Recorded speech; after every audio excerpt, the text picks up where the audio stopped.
நேற்று மாலை Negeri Sembilan Nilai அருகே பிளஸ் நெடுஞ்சாலையில் கனமழை காரணமாக திடீர் வெள்ளம் ஏற்பட்டது. இதனால் தெற்கு நோக்கி செல்லும் 4 பாதைகளும் நீரில் மூழ்கியதால் நூற்றுக்கணக்கான பயணிகள் தங்கள் வாகனங்களிலேயே நோன்பு துறக்க வேண்டிய சூழ்நிலை ஏற்பட்டது. மாலை 6 மணி அளவில் தொடங்கிய இந்த வெள்ளம் 2 கிலோமீட்டர் தூரத்திற்கு போக்குவரத்து நெரிசலை ஏற்படுத்தியது. கார்கள் மற்றும் மோட்டார் சைக்கிள்கள் அதில் சிக்கிக் கொண்டன. வடக்கு நோக்கி செல்லும் பாதையில் கனரக வாகனங்களால் மட்டுமே கடந்து செல்ல முடிந்தது.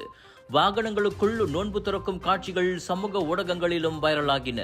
இந்நிலையில் பிளஸ் நிர்வாகம் பயணிகள் பொறுமையாக இருக்கவும் இது போன்ற வெள்ளத்தில் வாகனங்களை இயக்க முயற்சிக்க வேண்டாம் எனவும் அறிவுறுத்தியுள்ளது. ஒரு 2 வாரத்துக்கு முன்பு என்ரிகோ சினிமாவின் ஏற்பாட்டில் நம்ம பள்ளியில இளைய வர்த்தக நிகழ்ச்சி மிக சிறப்பாக நடைபெற்றது. நம்முடைய பள்ளியில் ஏற்பட 50 மாணவிகள் கலந்து கொண்டனர். ஒரு important program for the students. Okay, but இந்த ப்ரோக்ராம் மூலமா நம்மளுக்கு என்ன கிடைக்க பெற்றது அப்படின்னு பாத்தீங்கன்னா மாணவர்கள் அகாடமிக்லயும் எக்ஸலண்டா இருக்கும். இந்த மாதிரி பிசினஸ் துறையிலயும் அவங்க இன்வால்வ் பண்ணி இன்னொரு அடுத்த கட்டத்துக்கு போலாம் சொல்றதுக்கு இந்த ப்ரோக்ராம் வெரி யங் ஏஜ்ல அதை விதைக்கப்படுற ப்ரோக்ராம் தான் இது. அவங்க இப்பயே செஞ்சு ஒரு பணக்காரனா ஆகணும்னு இல்ல, ஃபியூச்சர்ல அவங்க ஆகிறதுக்கு இது ஒரு அஸ்திவாரமா இருக்கும்.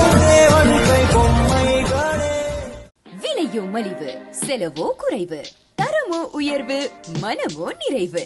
மக்களின் தேர்வு என்ரிகோஸ் முழு ஆடை சத்துள்ள பால் மாவு.